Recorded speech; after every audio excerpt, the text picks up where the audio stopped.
The morning stage had not yet cleared the first bend in the road when Louis Covington spurred his horse off the hitching post and rode hard to stop it. And every soul on the main street of Caldwell, Kansas, in the summer of 1878, would remember that moment for the rest of their natural lives. But to understand why he did it, you had to go back to the day before, to the dust and the heat, and the particular cruelty of a Tuesday afternoon in a frontier town that had not yet decided whether it wanted to be civilized or not. Louisa Redmond arrived on the eastbound stage from Wichita with one trunk, a carpetbag that had seen better years, and a letter of employment folded neatly inside the breast pocket of her traveling jacket. She was 24 years old, brown-haired, sharp-eyed, and possessed of a quiet determination that people sometimes mistook for coldness, until she smiled, at which point they revised their opinion entirely. She had answered an advertisement placed in the Wichita Eagle by a man named Harlan Pruitt, who ran the general store in Caldwell, and claimed to need a bookkeeper of competence and integrity to manage his accounts through the busy cattle season. Louisa had worked 2 years as a clerk in a dry goods establishment in Lawrence before the business closed, and she had learned her numbers from her father, who had been a school teacher in Missouri before the war took everything they had. She could keep a ledger with the precision of a watchmaker, and she needed the work badly enough that she had not waited to receive a confirming letter before boarding the stage. That was her first mistake, though she could not have known it at the time. The stage rolled into Caldwell just after 3 in the afternoon, raising a cloud of pale dust that drifted across the wide, unpaved Main Street and settled on the awnings and water troughs with the lazy indifference of a town accustomed to arrivals and departures. Louisa stepped down from the coach with her carpetbag in one hand and her composure firmly in place, and she stood for a moment on the hard-packed earth and looked at the town the way a person looks at something they are trying to decide whether to trust. Caldwell was a cattle town, one of the last stops before the Texas Longhorns crossed into the Cherokee Strip on their way north to the railheads. It was rougher than Lawrence, louder than Wichita on its quietest days, and it had the particular restless energy of a place where money and danger arrived together and often departed the same way. There were saloons on both sides of the main street, a land office, a barber shop, a smithy, and at the far end, a low building with a painted sign that read Pruitt's General Merchandise and Supply. Louisa picked up her carpetbag, instructed the driver to leave her trunk at the stage office, and walked toward the store with the kind of purposeful stride that people in difficult circumstances learn to cultivate. Harlan Pruitt was not what she had imagined from his advertisement. He was a wide man with small eyes and the kind of smile that did its work before the rest of his face caught up to it. He was perhaps 50, with gray at his temples and ink stains on his fingers, and he stood behind his counter with a proprietorial ease that immediately made Louisa aware of how very far from Lawrence she was. "Miss Redmond," he said when she introduced herself. "Well, you came faster than I expected." "You mentioned in your advertisement that the position was urgent," Louisa said. "I took you at your word." Pruitt looked at her the way a man looks at something he is calculating the value of, which Louisa noted and filed away. "I did," he said slowly. "Though I should tell you that circumstances have shifted somewhat since I placed that notice." Louisa set her carpetbag on the floor and folded her hands in front of her. "In what way?" "My sister arrived from Topeka last week," Pruitt said.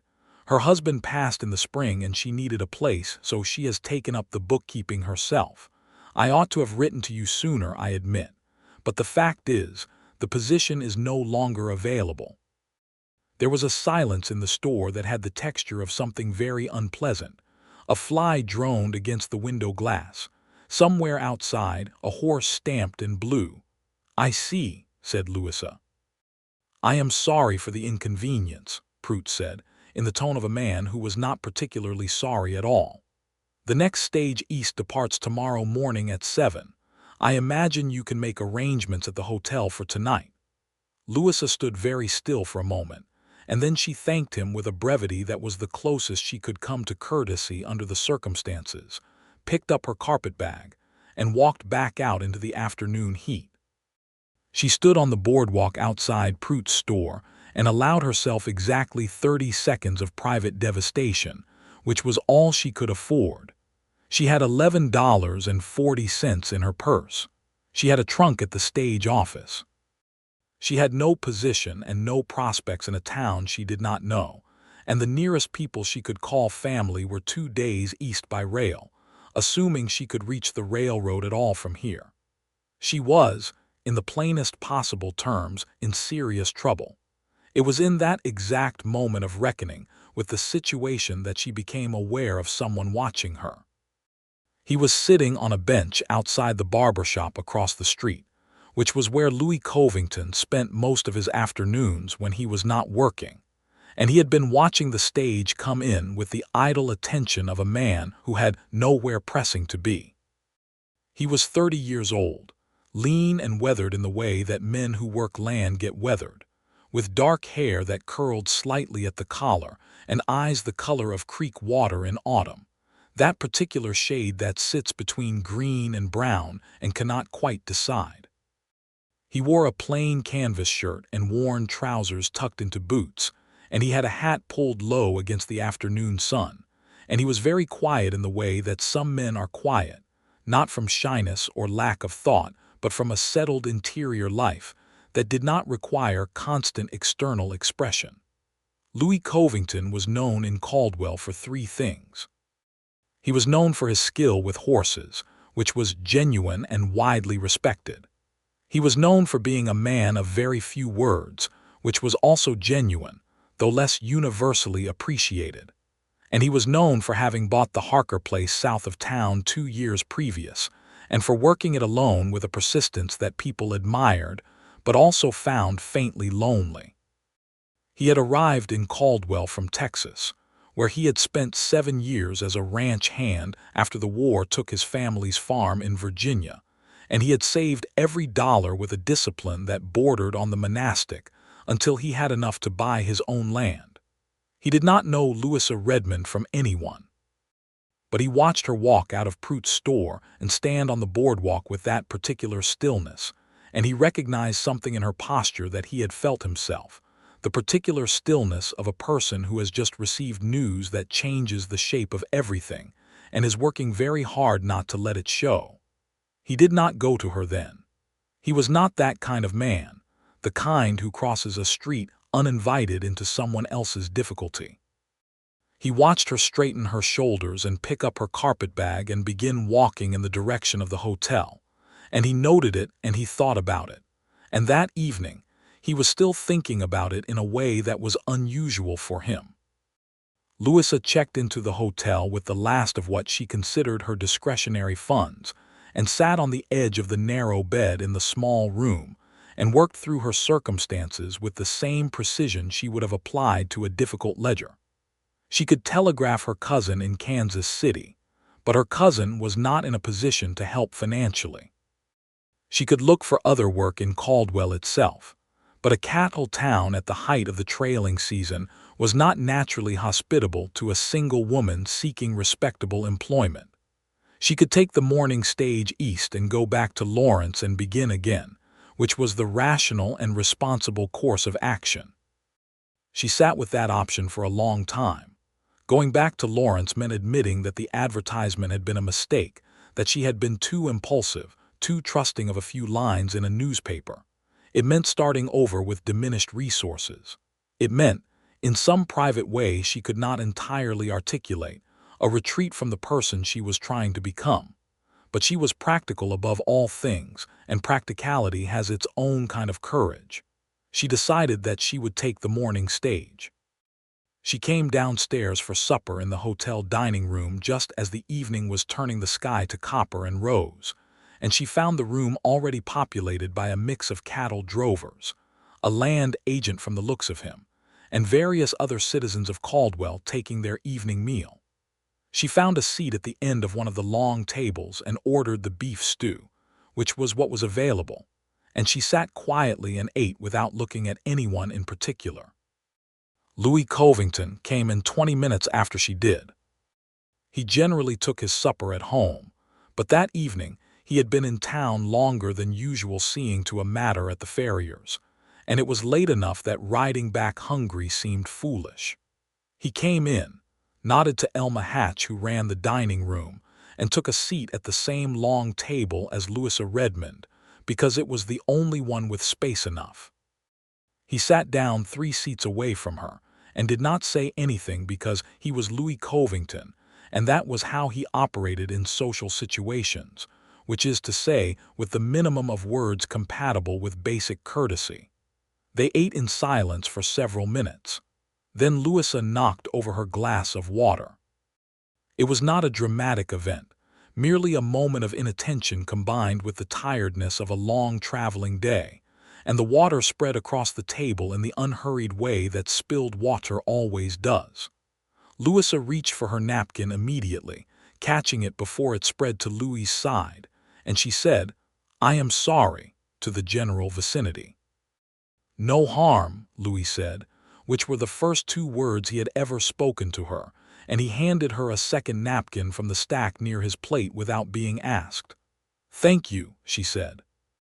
She looked at him then properly, and he was looking at her in that Creekwater way of his, steady and without performance, and there was something in the directness of it that made her sit up slightly straighter without meaning to. "You came in on the afternoon stage," he said. "I did," she said. He went back to his supper, apparently satisfied with this exchange, and Louisa looked at him sideways and experienced a flicker of amusement at his economy. "And you are a resident of Caldwell?" She asked because she was, at her core, a sociable person and the day had been isolating. "South of it," he said.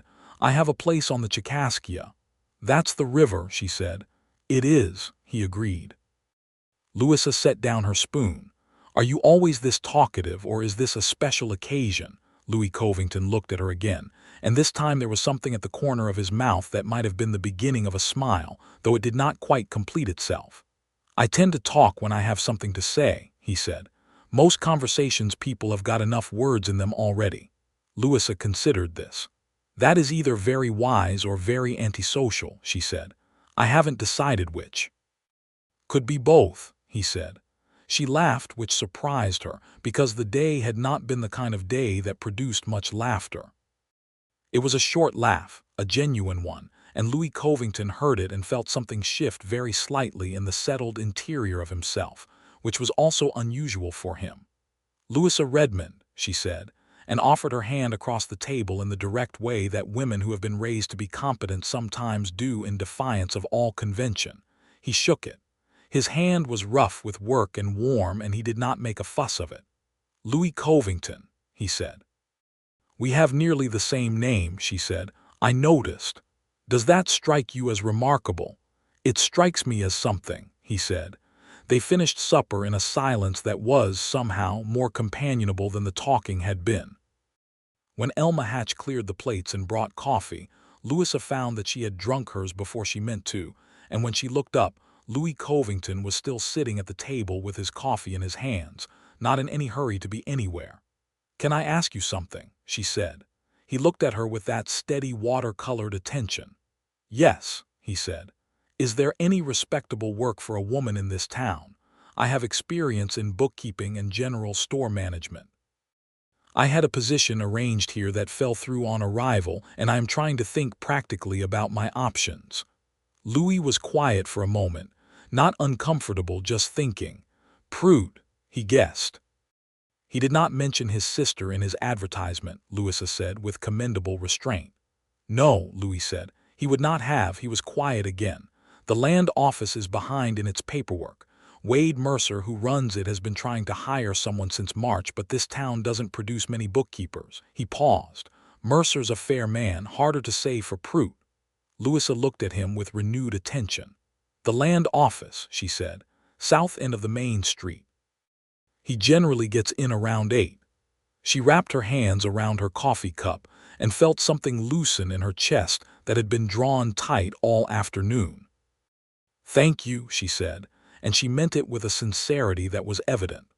Louis nodded and finished his coffee and stood up, and he put on his hat and said, "Good evening, Miss Redmond," and walked out of the dining room, and Louisa sat there watching him go and thought that he was the most peculiarly interesting man she had met in a very long time. She did not sleep well, as was to be expected. The room was small, and the street was not quiet until nearly midnight, when the last of the saloon noise died down to something manageable. She lay in the narrow bed and looked at the ceiling and thought about the land office and Wade Mercer and the particular precariousness of her situation. And she thought, briefly and without intention, about the way Louis Covington had handed her a napkin without being asked, and then said her name like it was something to be noted. In the morning she dressed carefully, because a first impression at a land office was a professional matter, and she ate a quick breakfast and was standing outside Wade Mercer's door at 10 minutes past 8. Wade Mercer was a spare, precise man of about 50 with spectacles and the harried look of someone who has been buried under paper for too long. He opened his door, found Louisa standing there, and said, "Can I help you?" with the voice of a man who was already behind on the morning. "My name is Louisa Redmond," she said. "I understand you may have a need for a bookkeeper. I have 2 years of experience in accounts management, and I can provide character references from my previous employer in Lawrence. I can also demonstrate my proficiency with a ledger if you have one available." Mercer looked at her over his spectacles for a moment. Then he opened the door wider and said, "Come in." The demonstration with the ledger took 20 minutes. Mercer sat across the desk from her, watching her work through a set of figures he had been struggling with for a week, and by the time she was done he had the look of a man who has found something he had given up looking for. "The position pays $12 a month," he said. "There is a room behind the dry goods store that Mrs. Alcott rents to working women. It is decent and respectable." "I will take both," Louisa said. She walked out of the land office with her spine straight and her chin level and her heart hammering with a relief so profound it felt like joy. And she went directly to the stage office and told them she would not be on the morning stage after all. She did not tell Louis Covington about any of this. She had no particular reason to seek him out, and she was a practical woman who understood that a single conversation over supper did not constitute a claim on anyone's time or attention. But Caldwell was a small town, and Louis Covington rode through it most mornings on his way to or from various practical errands, and by the end of her first week working at the land office, she had nodded to him twice from across the street, and he had lifted his hat to her in that economical way of his. And on Friday afternoon, when she was walking back from posting a letter, she nearly walked directly into his horse outside the farrier's shop. The horse, a large bay gelding named Canaan, stepped sideways and did not seem troubled. Louis Covington looked down from the saddle and said, "You're staying." "I found a position at the land office," she said, looking up at him with the afternoon sun behind her. "Bookkeeping, as I had hoped." "Good," he said. The word was short and without elaboration, but she had been around him enough now, which was not much but was something, to understand that when Louis Covington said a word like that he meant it comprehensively. "It is good," she agreed. "I am grateful for the suggestion. Mercer needed the help," he said. "Town needed the benefit of it." She looked at him for a moment in the direct way that she had, measuring. "Thank you all the same, Mr. Covington." "Louis," he said. She blinked. "I beg your pardon. You can call me Louis," he said, "if you want." "Well," she said, "then I am Louisa." "I know," he said, and there was something so plainly matter-of-fact about it, as though of course he knew her name and of course it was simply a thing to be stated, that she laughed again, that same genuine surprised laugh, and this time the beginning of a smile on his face completed itself, and she discovered that Louis Covington with a full smile was a rather devastating thing in a very quiet way. He rode on. She stood in the street and watched him go and thought, well, the weeks that followed had a rhythm to them that Louisa found, to her own surprise, deeply satisfying. She rose early and ate breakfast with Mrs. Alcott's other boarders, a seamstress named Clara Finch and a widow named Mrs. Garland who did laundry. She walked to the land office by 7:30 and worked through the morning on the filing and accounts, which were in a state of considerable disorganization, and which she was methodically putting right. Mercer, who had been operating in a state of quiet administrative desperation for months, regarded her with an appreciation so genuine it was almost touching. Caldwell in the summer of 1878 was never entirely calm. The cattle drives were coming through in numbers that year, with the trailing season reaching a kind of peak before the railroads and the farmers and the barbed wire would eventually alter everything.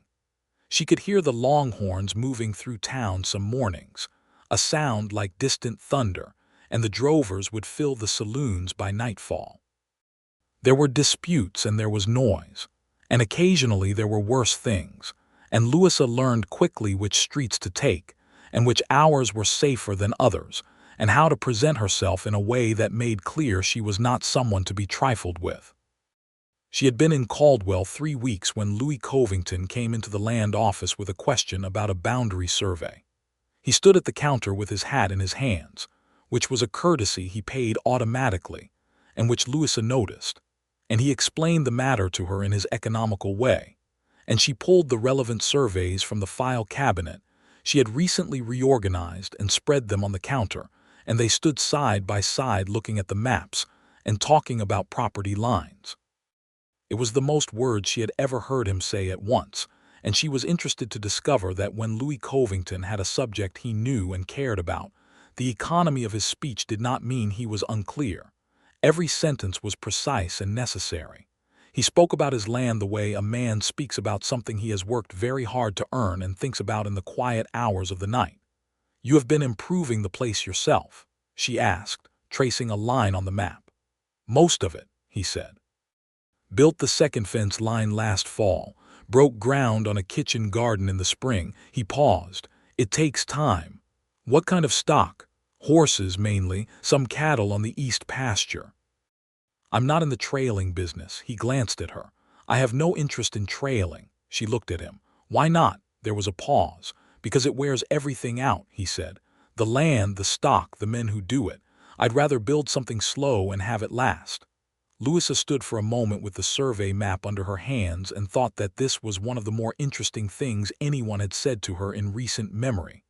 "That's a particular kind of patience," she said. "It's just sense," he said. She rolled the survey back up and noted the query in the register and told him what he needed to know about the boundary in question, and he thanked her and put his hat back on and turned to leave.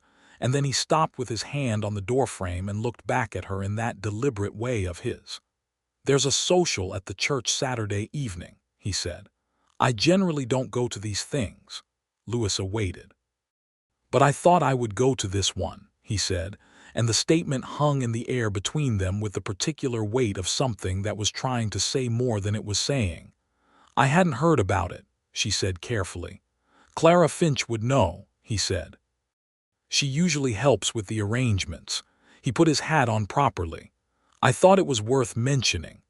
He walked out into the sunshine, and Louisa stood at the counter and looked at the door for a moment and smiled to herself in a private and uncomplicated way. The church social was the kind of gathering that frontier towns held with regular determination, regardless of the practical difficulties. Because people in difficult circumstances understand instinctively that music and fellowship are not luxuries but necessities. The church was the largest building in that section of town, and by Saturday evening it had been decorated with whatever could be found: dried wildflowers and paper lanterns, and a length of bunting that had seen service at previous celebrations. The women of the congregation had produced an impressive spread of food, and a fiddler named Amos Gale set up in the corner with his grandson on the harmonica, and by 7:30 the room was full of voices and movement, and the smell of coffee and something sweet baking. Louisa came in with Clara Finch, and stood for a moment taking in the noise and warmth of it with genuine pleasure. She had been in Caldwell a month now, and she knew perhaps 30 people by name, which was enough to make a room like this feel like the beginning of belonging somewhere. She saw Louis Covington standing near the far wall approximately 4 minutes after she arrived. He was standing with his coffee in his hands in that way he had of occupying a space without making a fuss of it, and he was watching the room with the quiet attention he brought to everything. And when he saw her across the crowd, he didn't smile, but his attention sharpened, and then he started making his way toward her with the patient deliberateness of a man navigating a crowded room without apology. "You came," she said when he arrived. "I said I would," he said. "You said you were thinking about it." "That's the same thing," he said, "when I say it." She accepted a cup of coffee from a passing tray, and they stood together at the edge of the festivities and watched and talked, which is to say she talked with her natural ease and he responded with his natural economy, and somewhere in the middle of that they found themselves in the kind of conversation that goes deeper than its words without quite meaning to. She told him about Lawrence and the dry goods store and her father the school teacher, and the way the war had changed Missouri. He listened in the way he did, completely without interruption, the way some people listen who are genuinely interested in what another person has to say. Then, unusual for him, he offered something back. "My family's farm was in the Shenandoah Valley," he said. "My father and 2 brothers joined the Confederate Army in '61. My father came back. My brothers did not." He paused. "We lost the farm in '67 to debt. I went to Texas because there was work there." Louisa looked at him with the steady attention she had of her own. "I'm sorry about your brothers," she said simply. "It was a long time ago," he said, but he said it in the way people say something that is still with them. "Long time doesn't always mean finished," she said. He looked at her. "No," he said, "it doesn't." They were quiet for a moment together, which was not uncomfortable but was something more than comfortable. And then Amos Gale's fiddle picked up into something lively, and Clara Finch appeared and pulled Louisa into a set of dancers. And Louisa went laughing, and Louis Covington stood at the edge of the room and watched her dance with an expression that someone paying close attention might have recognized. He did not dance, but when the music slowed and the caller called for partners, he crossed the room and stood beside Louisa and said, "May I?" With the same directness she used herself, and she gave him her hand and they danced one slow dance badly, because he was not a natural dancer, and he admitted it without embarrassment, and she laughed through most of it and they managed not to step on each other too severely, and when it was over she was flushed and bright-eyed, and he was looking at her like she was something he had not expected and was not entirely sure what to do with. "You are terrible at dancing," she informed him. "I told you I was," he said. "You did not actually." "I was implying it," he said, "by never having danced before. You have never danced before in your entire life." "I didn't say never," he said. "I said not well." She shook her head, still laughing, and they went and found more coffee and stood together again. And by the time the social wound down and people were collecting coats and wraps, they had been in each other's company for nearly 3 hours, and it had felt like less than one. He walked her back to Mrs. Alcott's along the quieted street, not because she needed an escort but because it was the direction he was going, and at the door she turned and looked at him in the lamplight and said, "Thank you for mentioning the social." "Thank you for coming to it," he said. A pause. "Louis," she said, "I should tell you that I am not in the habit of being indirect about things that matter to me." "I had noticed that," he said, with the quietest possible warmth. "I think you are one of the most interesting people I have encountered in a considerable time," she said, meeting his eyes in the direct way she had. "And I wanted you to know that, in case it was useful information." Louis Covington stood in the lamplight and looked at her for a long moment, and then he said, very quietly, "It is useful," and something in the way he said it made it clear that he was not a man who deployed words like that without full intention. She said good night and went inside, and he stood on the street for a moment longer than was strictly necessary before walking to his horse. September came in over the plains with a gold light that softened everything and made the prairie beautiful in that particular late summer way, and Louis Covington began finding reasons to come into town, with a frequency that he would have been unable to justify on purely practical grounds, but which he did not examine too closely. He stopped by the land office with survey questions that were real but not urgent, and once he brought a basket of early apples from the small orchard he had planted on the south corner of his property, which he set on the counter without ceremony and said they would go bad before he could eat them all himself, which was true.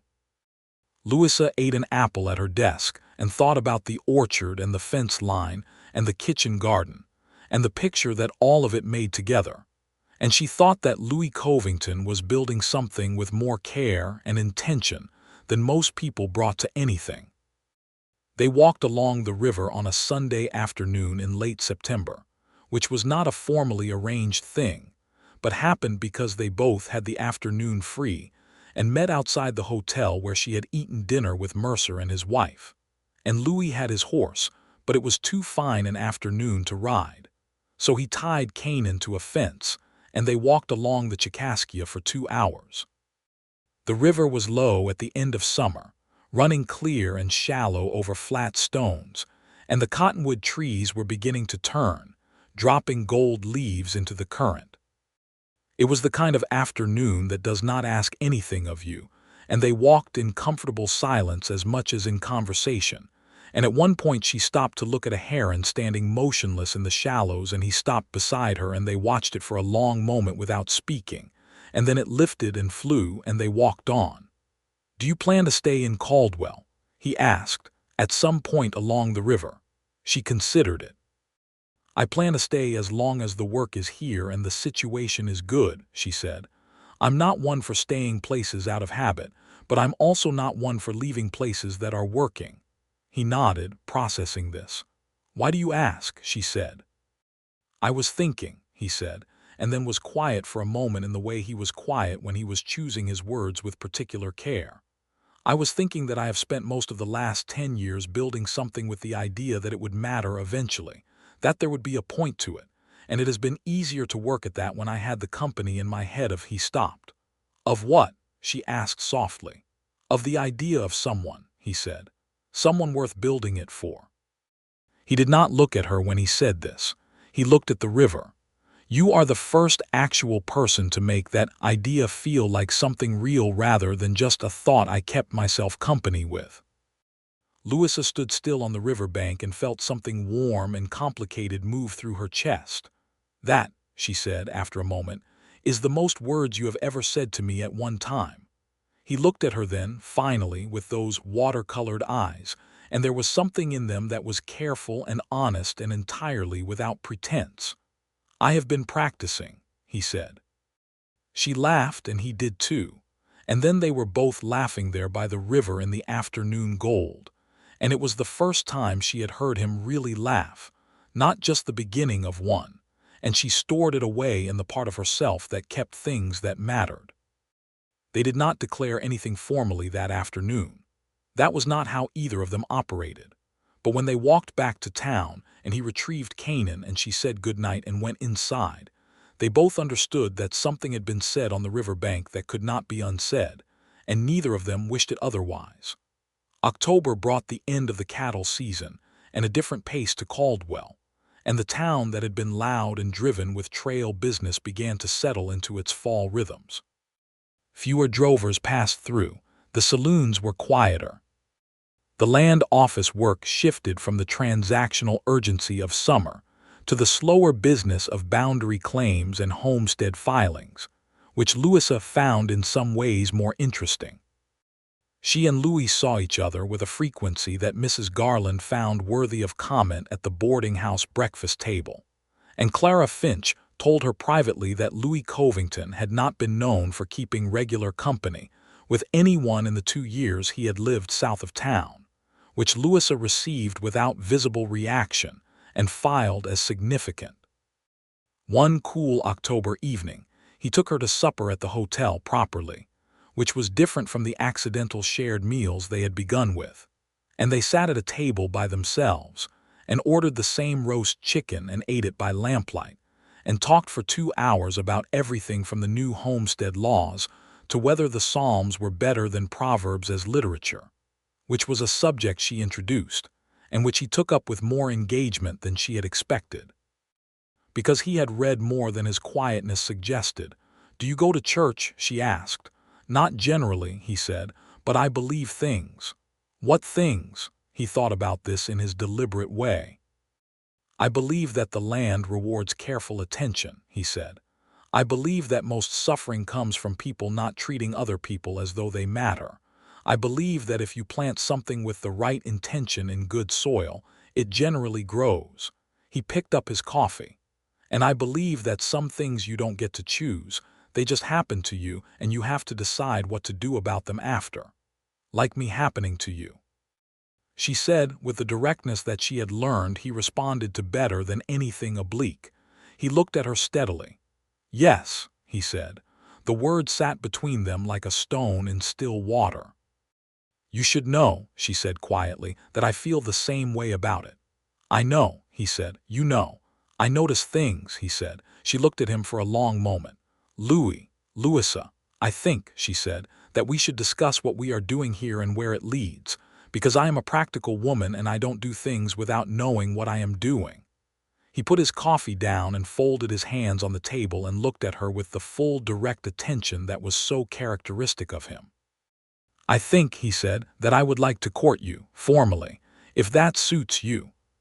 The word formally made her smile because it was so Louis, so precise and honorable in its simplicity. "It suits me," she said. They walked home through the cool evening air and he held her hand on the boardwalk, and it was the first time he had done that and they both noticed it without comment, and at Mrs. Alcott's door he stood and looked at her for a moment and said, "Good night," and then with a quietness that made it more rather than less, "I'm glad you didn't get on that stage." She looked up at him.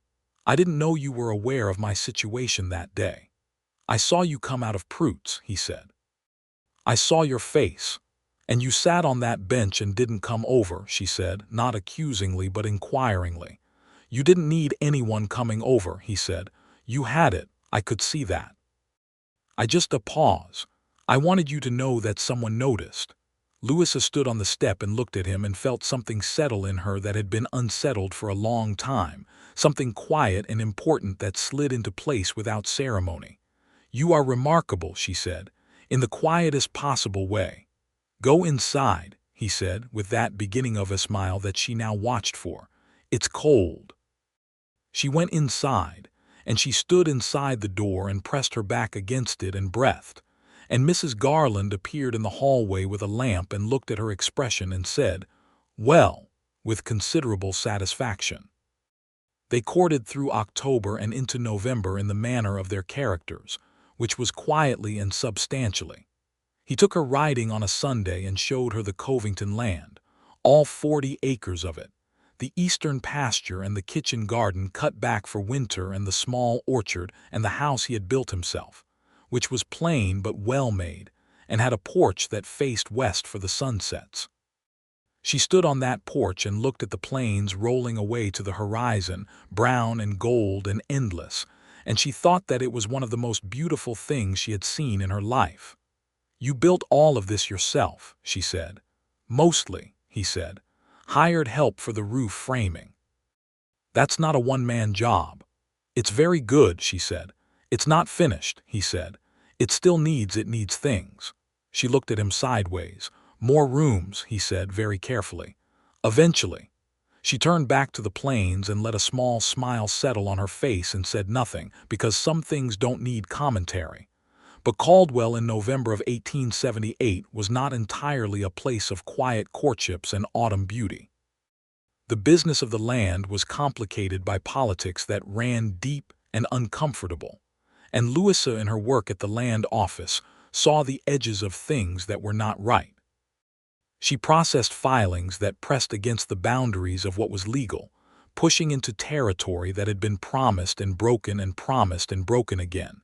And she raised these concerns with Mercer, who was a fair man and knew the difference between law and justice, but was also a practical man who understood the limits of what a county land office could accomplish. There was also the matter of a man named Cutter.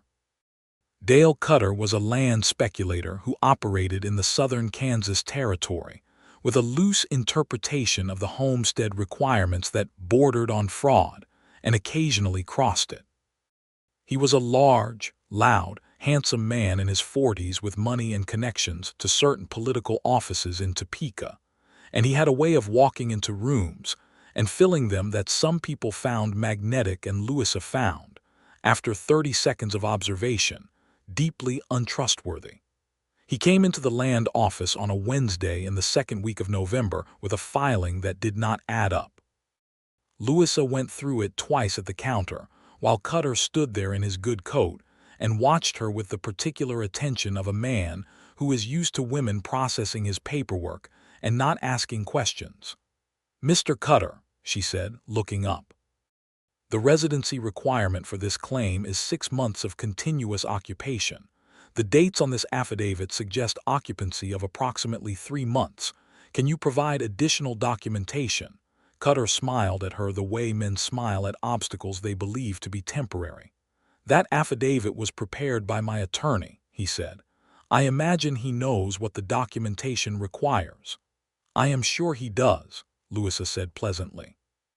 "And when he provides documentation that satisfies the residency requirement, I will be happy to process this filing. In the meantime, I am returning it incomplete." Mercer, who had been in the back room and had come to the doorway, caught her eye and gave a small nod. Cutter's smile did not change in character but changed in quality. "Mr. Mercer," he said, addressing the doorway, "I had understood the administration of this office had improved under your new clerk." "It has," Mercer said mildly. "Considerably." Cutter picked up his papers and left without another word, and Louisa watched him go and thought that she had probably not heard the last of this. She had not. That evening, leaving the land office at 5:30, she found a man she did not know standing at the bottom of the office steps. He was lean and unshaven, with a face that had been in unfriendly weather for a long time, and he said, "Mr. Cutter says the new clerk at the land office ought to be careful about which filings she decides are incomplete." Louisa looked at him for a moment. "Mr. Cutter," she said, "ought to be careful about filing fraudulent homestead claims." The man stared at her. He had clearly expected a different response. "Good evening," she said, and walked past him at a pace that was deliberate and unhurried. She was more shaken than she showed, and she told Louis about it that evening when he came to call, sitting at the table in the small parlor of Mrs. Alcott's boarding house while Mrs. Garland tactfully found things to do in the kitchen nearby. Louis listened to all of it without interruption. When she finished, he was quiet for a moment. "He has been pushing claims through this territory for 2 years, he said. "He filed against 2 ranchers south of the river in the spring. One of them left. The other one is still in a dispute." "Then this is a pattern," Louisa said. "Yes. Mercer is going to write to the land district office in Topeka," she said. "I am preparing a record of the filings I have concerns about. If there is a pattern, the documentation will demonstrate it." "That's the right approach," Louis said. He paused. "But in the meantime, I don't want you walking back alone in the evenings." She looked at him with the slight elevation of her chin that meant she was weighing whether to accept this. "Louis, it's not a comment on your capability," he said, with the careful preciseness of a man who has thought about how to say something. "It's a comment on Dale Cutter, who has more money than conscience and men who do things for him that he doesn't do himself. Walking home in the dark with that kind of attention on you is a different thing from walking home in the dark without it." She looked at him for a moment longer and then said, "All right," which was as clean an acknowledgment as she made, and he nodded, and that was that. He came to meet her at the office for the rest of that week and walked her back, and it became part of the pattern of their days, and Louisa thought that there was something both domestic and quietly thrilling about it. The dailiness of being looked after by someone whose attention you trusted completely. They were walking home on a Thursday evening, their breath showing in the cold air, when Louis said, without particular preamble, "Louisa, I want to ask you something." She looked at him as they walked. "All right." He stopped walking. She stopped too and turned to face him on the boardwalk. He was looking at her with the full water-colored attention, The careful and honest and entirely unperformed look that she had come to understand was the most genuine thing about him.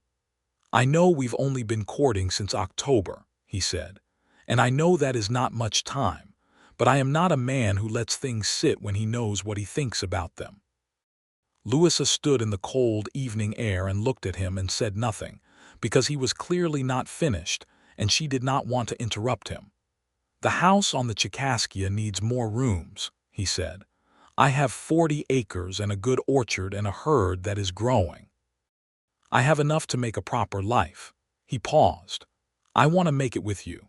He reached into the breast pocket of his coat and produced a ring, a plain gold band that caught the faint light from the street, which he held in his palm and looked at her with the steadiness of a man who has considered something thoroughly and arrived at a position. "Louisa Redmond, will you marry me?" She looked at the ring in his hand and then at his face, and what she felt in that moment was not the thunderclap of a novel but something more durable and more real, the sense of recognizing something you have been looking for without knowing you were looking, the click of a thing fitting exactly where it was meant to. "Yes," she said, "I will."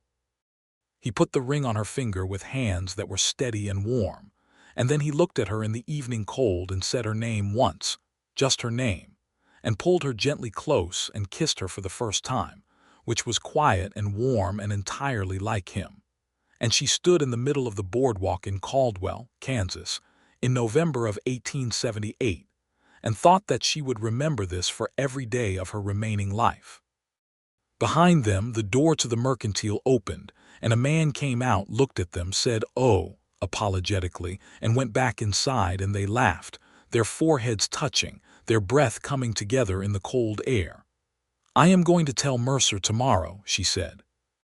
"He will need time to find a replacement." "Don't rush," Louis said. "There's no need to rush anything." "There is every reason to rush," she said. "I want to see those extra rooms." He looked at her with that full, completed smile, and it was the most beautiful thing she had seen all week, including the plains at sunset. They agreed on a spring wedding, to give time for proper arrangements and for the practical preparations that needed to happen at the Covington property. Louisa wrote to her cousin in Kansas City and to an aunt in Lawrence, both of whom responded with letters of mingled astonishment and warmth. Louis wrote to his father in Virginia, who wrote back a short letter in a hand that shook slightly with age, saying that he was glad and that he had hoped. December and January were cold and bright and busy. Louis worked at the property through the short days and came to town in the evenings, and Louisa worked at the land office and compiled the documentation of the Cutter filings that Mercer had requested, and the picture that emerged was not a pretty one. At least 7 claims in 2 counties showed the same pattern of falsified residency documentation, and 3 of those claims bordered properties where the owners had faced pressure to sell at below-market prices. Around the same time, the claims were filed. The district land office in Topeka received Mercer's report in January and sent back a letter acknowledging its receipt and promising an investigation. Louisa read this letter with the measured optimism of a practical woman who understood that institutions moved slowly, but also understood that documentation, once created, had a persistence of its own. Cutter, for his part, seemed to know that something was in motion. His man did not approach Louisa again, but Cutter himself came into the land office twice in January with an urbane pleasantness that was the social equivalent of a warning shot. Louisa processed his legitimate filings without comment and declined his illegitimate ones with the same courteous precision as before, and Mercer backed her completely, and Cutter left both times with his smile intact and his purpose unaccomplished. "He'll try something else," Louis said on a January evening, sitting at Mrs. Alcott's parlor table with coffee in his hands. "What makes you think so?" Louisa asked. "Because he has too much invested in those claims to let them go without a fight," Louis said. "And because he is the kind of man who does not accept the word no." "Mercer has the documentation now," Louisa said. "The district office has copies. There is not much he can do to the evidence." "I know," Louis said, But that doesn't mean he won't try. He was right, as it turned out, though the attempt came from a direction neither of them expected. On the last day of January, Harlan Prout came into the land office with a document that he set on the counter in front of Louisa with a self-satisfied air that she immediately distrusted. "This is a letter," Prout said, "from the District Land Commissioner in Topeka, addressed to Wade Mercer. I was asked to deliver it personally as a courtesy." Louisa looked at the envelope. It was sealed and addressed to Mercer, and she called Mercer from the back room and stood aside while he opened it. She watched his face change as he read it. He set the letter down and took off his spectacles and rubbed the bridge of his nose. "It appears," he said slowly, "that a complaint has been filed with the District Commissioner's office regarding the professional conduct of the Caldwell Land Office. Specifically, the conduct of the office clerk, Miss Redmond, who is alleged to have exceeded her authority in refusing filings without adequate cause, and to have submitted a report to the district office that was," he paused, "politically motivated." Louisa was very still. "The letter also informs me," Mercer continued reading, "that the district commissioner's office has reviewed 3 of the filings returned by this office and found them to be in order, and that if Miss Redmond continues to, and I am quoting, impede legitimate land business in Caldwell County, the office will be required to review the conduct of this land office's administration." He set the letter down. "Which means me."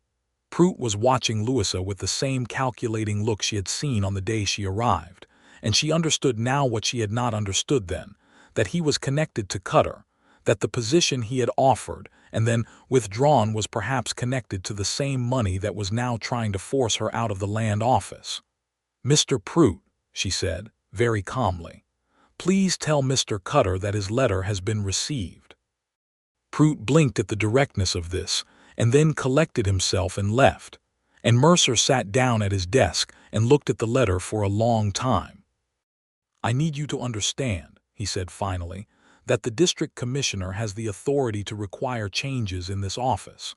"I understand that," Louisa said, "and I need you to understand that I am not willing to sacrifice the integrity of this office to Cutter's money," he said. "But I may not have a choice in the short term.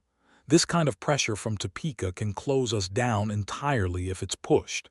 He looked at her over his spectacles. "I think you should take a temporary leave while I respond to this formally and while the investigation runs its course." Louisa looked at him. "You are asking me to step back." "I am asking you to let me fight this battle through the proper channels," he said, with a directness she respected. "If you are in the office, Cutter has a target. If you are not in the office, his complaint loses its object and the investigation focuses on the filings themselves, which is where it should be focused." She sat with this for a long moment. It felt wrong, the kind of wrong that comes from injustice that wraps itself in procedure. She had done her job correctly, and she was being asked to step aside for it. But she was also practical enough to understand that Mercer was probably right about the strategy. "I will take the leave," she said. "But I want my documentation preserved and submitted to the district office in full." "It already has been," Mercer said. "All of it. Whatever happens, Louisa, the record exists." She told Louis that evening, sitting in Mrs. Alcott's parlor, and he listened to all of it with the stillness he brought to difficult information. "Cutter has reached into Topeka," he said. "Apparently," she said. She paused. "Louis, I may need to go to Topeka myself to present the documentation directly to the district commissioner's office. Mercer's letter will go through the proper channels, but proper channels move slowly and Cutter moves fast." Louis looked at her. "When?" "As soon as it can be arranged," she said. "There is a stage from Caldwell to Wichita and a rail connection from Wichita to Topeka.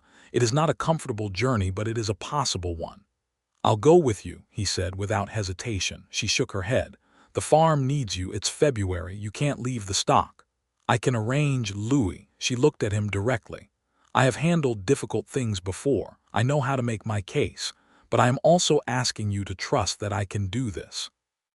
He was quiet for a moment, and then he said, "I trust you absolutely. which was so plainly true and so simply said that she had to breathe through it. "I know," she said. "I just wanted to say it." He took her hand across the table. "Come back quickly," he said. She squeezed his hand. "Nothing in the world could make me stay away." She made the journey to Topeka in the first week of February, a cold and uncomfortable 2 days of travel, and she presented herself at the District Land Commissioner's office with her documentation and her references and the full formidable precision of her professional competence. The District Commissioner, a man named Adelman who had the look of someone who had been doing this job long enough to recognize both political pressure and genuine evidence, received her with professional courtesy and listened to everything she had to say. She was in Topeka for 3 days. She did not know while she was there what the outcome would be, but she had done what she could do, which was enough to act on. She returned to Caldwell on a Friday evening, cold and tired and gladder to see the dusty main street than she had expected to be. Louis was waiting at the stage station, which she had not told him to do, but he was there with Canaan and a second horse he had borrowed for her use, standing in the cold evening with his hat pulled down against the wind. She stepped off the stage and looked at him and felt the thing she always felt when she saw him, that particular warm recognition. "You did not need to come," she said. "I know," he said. He looked at her the way he did when he was assessing something. "You're tired." "Thoroughly," she said. "Come on then," he said, and helped her with her bag, and they rode side by side through the cold town, and she told him everything that had happened in Topeka, and he listened and asked the right questions, and by the time they reached Mrs. Alcott's she felt properly home in a way she had not expected a boarding house in Kansas to feel. The results of her Topeka visit arrived in Caldwell's land office in the form of a formal letter from the District Commissioner's office in the second week of March, which Mercer sent word to her about at 10 in the morning, with an urgency that brought her to the land office at a run. The letter informed Mercer that the District Commissioner's office had reviewed the full documentation of the contested filings and had found substantive evidence of falsified residency claims in 6 of the 7 cases she had identified. The filings were being invalidated. An investigation had been opened into Dale Cutter's land operations across 2 counties. The original complaint against Louisa had been dismissed entirely as without merit, and the District Commissioner's office expressed its appreciation for the professional diligence of the Caldwell Land Office in identifying and documenting the irregularities. Mercer took off his spectacles and sat down very suddenly in his chair. Louisa read the letter through twice and then set it on the desk. "Well," said Mercer. "Well," said Louisa. "I believe," said Mercer, "that you have just done something that has needed doing in this county for about 2 years. The documentation did it," she said honestly. "I just carried it to the right place." "You went to Topeka in February," he said. That was not nothing, Louisa. She allowed herself to accept this quietly. It was not nothing, she knew that. She went straight from the land office to the farrier's shop, where Louis was having Canaan reshod, and she stood in the open doorway with the cold March light at her back and told him everything the letter said. And he stood in the warmth of the forge with his horse and listened. And when she was done, he put down the lead rope and crossed to her and took both of her hands and looked at her with the fullest version of that watercolored steadiness and said, "You did that. Mercer helped. You helped." "You did it," he said simply. She let herself lean against his shoulder for a moment, which was a thing she was learning to do without reservation, this resting against someone reliable, and he put his arm around her and held her with the careful strength of a man who treats the things he values well. "When can I see these extra rooms?" she asked into his coat. He laughed. "They are not done yet." "How not done?" "I started the framing last week," he said. "Then I will see them in progress," she said. Spring came to the Kansas plains with the particular extravagance that it always did, as though apologizing for the winter, and the Covington property south of town burst into the kind of green that made you understand why people gave up everything to come to this place. The kitchen garden came back. The orchard put out blossoms. The east pasture filled with new grass, and the horses moved through it with a satisfaction that seemed almost communicative. The extra rooms took shape through March and April, and Louisa came out on Sundays and walked through the framing with Louis, asking questions about walls and windows and the placement of things, and they talked about it the way couples talk about a shared future, with the ease and the occasional disagreement that meant both of them were actually invested in the outcome. The wedding was set for the second Saturday of May, which was early enough in the spring to be warm but not yet into the full heat of June. The ceremony was at the church, which was decorated with prairie wildflowers that Clara Finch and Mrs. Garland and 3 other women of the congregation had gathered over 2 days, filling the building with a sweetness that mixed with the pine of the floorboards and the candle wax and made something that Louisa, standing at the door waiting to walk in, thought was the smell of beginning. Mercer walked her down the aisle, which was his own offer, and which she accepted with a genuine gratitude that she expressed directly and without fuss. Louis stood at the front of the church in a clean dark coat that was the newest thing she had ever seen him wear, and he watched her come toward him down the aisle with the full, undivided attention that was so specifically his that she had to breathe carefully not to cry. She did not cry, but it was close. The vows they said were the traditional ones, which were sufficient. When the minister said, "You may kiss your bride," Louis took her face in both his hands with a gentleness that made the congregation go entirely silent, and he kissed her with a thoroughness that was brief in time and complete in meaning, and someone in the back pews began to clap, which broke the solemnity into something warmer. And then everyone was clapping and they were turning and walking back down the aisle together as Louis and Louisa Covington, which was a name that pleased her in a way she could not entirely articulate and did not feel the need to. Mercer made a toast at the celebration in the church hall afterward that was short and sincere, and referred to Louisa as the best bookkeeper he had ever employed, and the most formidably competent person he had known in 20 years of public administration, which made Louis look at her with a private warmth that she felt all the way across the room. They rode out to the Covington property that evening, the 2 of them, in the late spring light, and the house was lit from within by the lamp Louis had left burning, and the new addition was still raw lumber, but it was solid and real and there, and Louisa stood in the doorway of what was now her home, and looked at the porch facing west over the plains, and felt something so complete and settled, and right that she held onto the doorframe for a moment just to feel the solidness of it. "There is one more thing," Louis said from behind her. She turned. He was holding an envelope. "From my father," he said. "He could not travel, but he sent this." She opened it.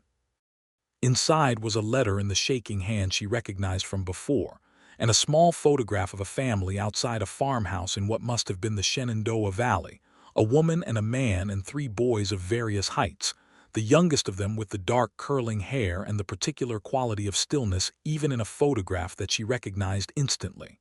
She held it and looked at it for a long time. "The 2 taller boys," she said quietly. "My brothers," he said, "Tom and Henry." She folded the letter back carefully and put the photograph in the envelope and handed it back to him. "Will you tell me about them sometime?" "Yes," he said, "I will." She took his hand, and they stood together in the doorway looking out at the Kansas plains, turning violet and gold in the last of the evening light. And there was nothing in that moment that needed to be added to or explained. They had been living on the Covington property through the summer when the question of the morning stage came back into their lives, not as a thing Louisa had almost been sent away on, but as a memory, a story that had begun to take on the texture of something that might have been different, and the particular sweetness of knowing it had gone the way it did. It came up because of Mrs. Garland at the boarding house, of all people. Louisa had gone into town to visit Clara Finch, who was expecting her first child, and she stayed for supper at Mrs. Alcott's, which she did occasionally, and Mrs. Garland told her that a new woman had arrived on the stage that very day with the same story, the same kind of story, a position promised and fallen through on arrival, and she was sitting in the hotel trying to decide what to do.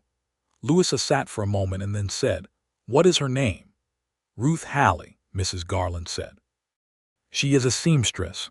Louisa went to the hotel. She found Ruth Haley in the dining room with a cup of tea and the same expression Louisa recognized from her own mirror 2 years before, the careful composure of someone who was working very hard not to show how frightened they were.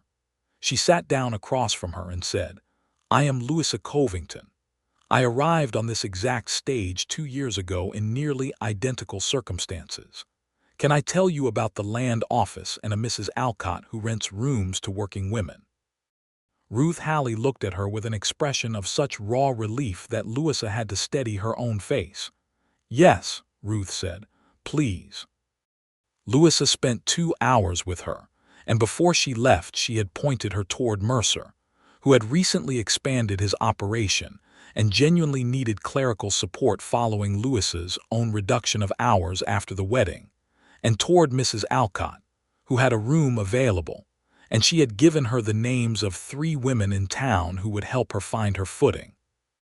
She rode home in the late evening under a sky full of summer stars and found Louis on the porch with coffee, which was a thing he did in the evenings, and she sat down beside him and told him about Ruth Haley, and he listened and then said, "You think she'll be all right?" "I think she has as good a chance as anyone who gets off a stage in a difficult situation," Louisa said, "more than she might have had without someone to point her in the right direction."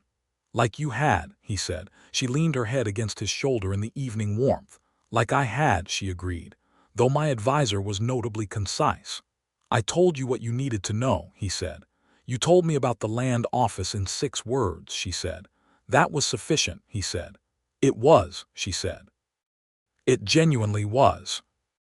They sat on the porch in the summer dark for a long time, listening to the nighthawks and the distant sound of the river, and the plains spread out before them in the starlight, wide and ongoing.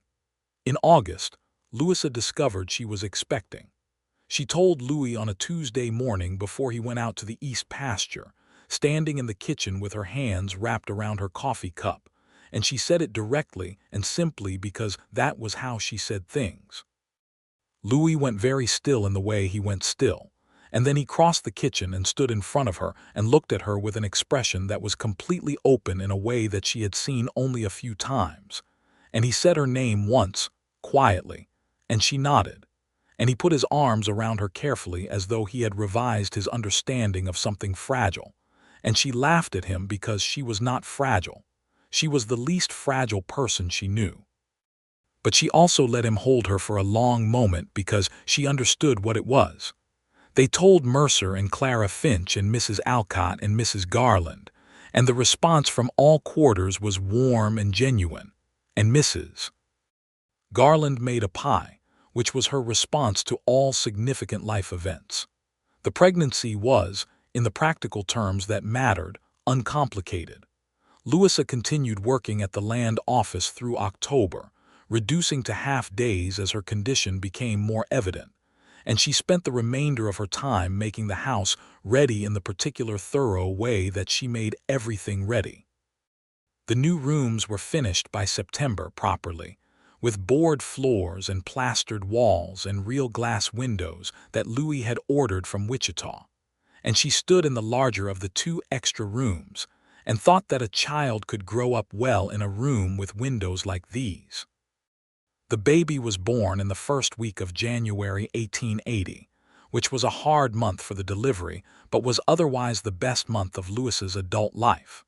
It was a boy, which Louis accepted with a quiet joy so complete that it rendered him even quieter than usual for about 3 days, which Louisa noted with amused affection. They named him James Thomas Covington, Thomas for Louis's brother, which was Louis's suggestion, and which Louis received with a silence that was full in a different way from his usual silences.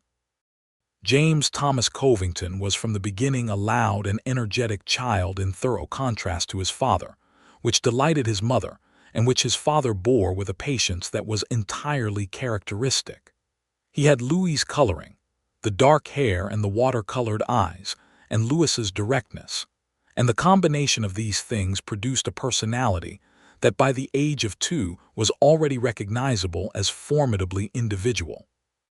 The Covington property grew in those years with the same steady, patient intention that Louis had described by the river in the fall of 1878. A second horse pasture was cleared and fenced. The herd expanded to include a small dairy operation because Louisa pointed out sensibly that it was land that could support it, and milk was something the household needed regardless. The kitchen garden was doubled. The orchard matured into genuine production, and the apples from it were some of the best in the county, a fact that Louis accepted without great ceremony but which Louisa was somewhat more openly pleased about. Dale Cutter's operation, for its part, came to the conclusion that Louisa had believed it would reach. The district investigation of 1879 resulted in 3 of his 7 fraudulent claims being fully invalidated and returned to the public domain, and 2 others were settled in contests that went against him. His connections in Topeka proved less useful when the documentation was as thorough as it was, and the district commissioner who had tried to pressure Mercer's office was himself quietly replaced in a restructuring that people in the land business understood to be related. Cutter left the Caldwell area by late 1879 and was heard of subsequently in Colorado, which seemed a suitable distance. Mercer, who had by 1880 been the Caldwell land officer for 12 years and was beginning to think about retirement, wrote to the district office suggesting Louisa as his successor, which was unprecedented for a woman, and which the district office responded to with notable caution, but also, ultimately, with sufficient openness that the appointment was made on a provisional basis in 1881, when Mercer finally did retire. Louisa Covington became the land officer for Caldwell County in June of 1881, which caused a great deal of discussion in various quarters, and which she managed with the exact same professional precision she had brought to everything else. She was, by that point, also expecting their second child, which she had not mentioned in her correspondence with the district office, and which she did not consider relevant to her professional qualifications, and which Louis pointed out she would eventually need to address in scheduling terms, and which she waved away with the brisk practicality of a woman who had thought about it already. The second baby was born in December 1881, another boy, whom they named William after no one in particular but whose name they both simply liked when they said it together. William turned out to be quieter than James, with more of his father's particular interior quality, and was early identified as the one who would sit beside you and not say much and make you feel, somehow, that the company was exactly right. With 2 small boys in the house and a land office to run and 40 acres of Kansas to maintain, the years of the early 1880s were full in every direction, and Louisa and Louis Covington moved through them with the kind of partnership that comes from 2 people who are both capable and both honest, and who have decided to make their competencies add up to something larger than either of them alone.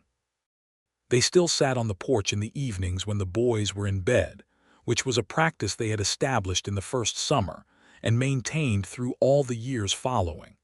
Sometimes they talked. Sometimes they sat in the companionable silence that they had both been comfortable with from early on, watching the plains darken and the stars come out and listening to the nighthawks and the river. It was, Louisa thought on a particular evening in the summer of 1883, watching the last of the sunset fade over the grass, the part of the day she was most reluctant to give up. "What are you thinking?" Louis asked, in the way he occasionally asked, not from any anxiety about her silence but because he was genuinely curious. "I am thinking about that morning in 1878, she said. "The day I went to book my place on the stage back to Lawrence." Louis was quiet. "I had almost made up my mind to go," she said. "I had gotten through the whole argument in my head and arrived at the practical conclusion, and I was going to go to the stage office after breakfast." "What stopped you?" he asked.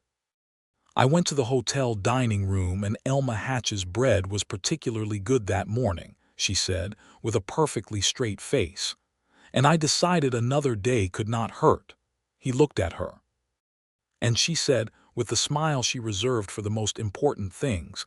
"I thought about the man from supper who had handed me a napkin without being asked and told me about the land office and then said his name was Louis, and I thought that was at least worth the price of one more night at the hotel."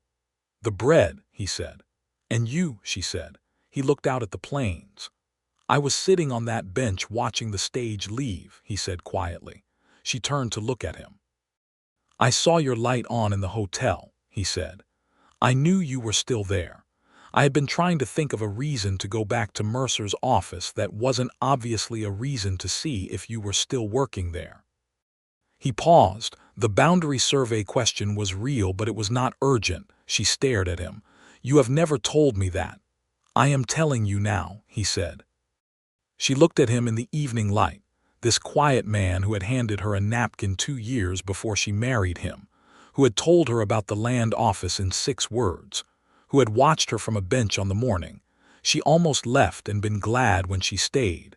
And she thought about all the mornings since then, and all the mornings still to come. And she thought that this was the particular shape of a life well chosen. "James started a fight with the Henderson boy yesterday," she said, changing the subject with a deliberateness that made him blink. "I heard," he said, recovering. "He says the Henderson boy said something about the land office. About you running it. Apparently he heard it from his father." Louis was quiet for a moment. "What did you tell James?" "I told him that fighting is not the answer," she said. "And then I told him that his mother has handled more difficult opposition than the Henderson family, and that he should have more faith in her." "Both true," Louis said. "And then I told him," she said, "that if someone says something unkind about his mother, he should look them in the eye and tell them what his mother actually does and let the facts do the work." "Good," Louis said. "He looked slightly disappointed," she said. "He'll learn," Louis said, with the patience of a man who understood that learning took the time it took. "He is 5, Louisa said. "He has time." James Thomas Covington learned, as it happened, with considerable speed. He was reading at 4 and writing sentences at 5, and by the time he was 7, he was doing arithmetic at his mother's desk with a frown of concentration that was entirely his father's, and bringing her errors he had found in the ledgers, which were occasionally correct and always earnest. William, who was quieter in temperament, turned out to have an extraordinary affinity for horses that Louis recognized and encouraged with a pride he expressed in his usual way, which was largely through action rather than commentary. By the time William was 5, he was comfortable around every animal on the property, moving among them with a calm that made even the nervous one settle, and Louis would watch this from the fence line with an expression that Louisa, who watched her husband when he did not know she was watching, described to herself as complete. Their 3rd child, when she arrived in the autumn of 1884, was a girl, and she came into the world at the end of September with Louis's dark hair and Louisa's decisive expression, and both of her parents stood over the cradle with the particular disarmed tenderness that 3rd children often produce in parents who have by then mostly sorted out what they are doing. They named her Alice Margaret, Margaret for Louisa's mother who had died when Louisa was 12, and whose name she had always meant to carry forward. Alice Margaret Covington was, from the very beginning, a combination of her parents in the most specific and slightly alarming way, inheriting both her mother's directness and her father's stillness, and deploying them simultaneously, so that by the time she was 2 she was capable of sitting quietly on the porch and watching the world with enormous brown eyes, and then delivering a fully formed opinion about it in perfectly constructed sentences. Louis, who was not demonstrably a man of great external expression, was helplessly charmed by his daughter in a way that Louisa found endlessly touching and occasionally useful, when Alice wanted something she was not supposed to have. The Covington property by 1885 was, by any reasonable measure, a success. The horse operation had grown into a modest business that sold to ranchers and occasional government contracts, which were becoming more common as the territory continued to grow, and the Army maintained its presence at the various posts along the Kansas border. The dairy operation paid for itself, and then some. The orchard produced enough that Louisa had figured out that selling the surplus through Mrs. Finch, who had by then started a small grocery with her husband, made sense economically, and also gave them a reason to be in town more regularly than the land office alone required. And the land office itself was, by 1885, running with an efficiency and integrity that had become something of a regional standard. Louisa Covington had, in 4 years as officer, cleared a backlog of contested claims, established a filing system that Mercer's successor in the neighboring county came personally to examine, and handled 2 additional situations of potential fraud with the same combination of documentation and direct action that had worked with the Cutter case. She was known in Caldwell and beyond as a woman who ran the most reliable land office in southern Kansas, and she was addressed as such. And she had more than once been consulted by the territorial administration on questions of filing procedure, which she treated as the professional matter it was, and handled with the same brisk competence she brought to everything. She was also known as Louis Covington's wife, which she was perfectly happy to be, because Louis Covington was known as a man of absolute reliability and considerable skill in horse management, and a quality of quiet decency that people in a frontier town, where the flamboyant and the dishonest often got more attention, recognized and valued perhaps more than they recognized the noisier qualities. He was 40 in 1888, and the gray that came in at his temples suited him in the way that time suits people who have used their years well. He was still lean, still quiet, still possessed of the water-colored eyes and the beginning of a smile, and the patience with growing things that had been characteristic of him from the start. He had expanded the horse pastures twice, hired 2 hands who worked with a reliability that reflected the manner in which they were managed, and had recently begun talking about a second orchard on the North Quarter that he thought the soil could support. Louisa at 34 was everything she had been at 24 and more of it. The years of the land office had given her a different kind of confidence than the one she had arrived in Caldwell with, a confidence earned through specific difficult situations handled and resolved. She knew the law of the land in a way that most people in the county did not, and she knew the land itself, the ranges and the rivers and the claim histories, and the patterns of who was trying to do what with which piece of it. She had 3 children who were healthy and interesting, a husband who was her best company and her deepest security, and a work that mattered. She sometimes thought about the woman who had stood on the boardwalk outside Pruitt's General Store with $11.40 and a decision to make, and she did not think of that woman with pity or with the distant superiority of someone who has gotten through a difficult thing. She thought of her with something more like affection, and with gratitude, because that woman had had the sense to let the bread be good and stay one more night. In the evenings, when the children were in bed and the house was quiet and the plains lay out under whatever sky the season offered, they still sat on the porch, Louis with his coffee and Louisa sometimes with a book she was not quite reading, and the silence between them was everything the word companionable could possibly mean and more than that. It was the silence of 2 people who had said what mattered and knew they would say it again when it needed saying and did not need to fill the space with noise. Louis would sometimes say something, a sentence or 2 about the horses or a question about the land office or an observation about one of the children that was so precisely right it made her look at him with the full attention that she still gave to things that surprised her, and she would respond, and they would talk for a while, and then the silence would come back and they would let it. On a particular evening in the spring of 1889, sitting on the porch with the plains running green and new to the horizon, James came and leaned against the porch railing where he was technically supposed to be in bed and said, "Mama, how did you and Papa meet?" Louis said nothing, but he looked at her. "Your father handed me a napkin," she said. James waited, clearly expecting more. "And then he told me about the land office," she said. "6 words." "What 6 words?" She looked at Louis. He looked at her. "The land office is behind in its paperwork," she said. James considered this. "That does not seem very romantic," he said. "It was entirely romantic," Louisa said. "You will understand when you are older." "Your mother was almost on a stage back to Lawrence," Louis said, which was more than he usually offered to the story. "What stopped her?" James asked. "The bread was particularly good," Louisa said. James stared at her. Then he decided correctly that adults were sometimes inexplicable on matters of their own history and went back inside to bed.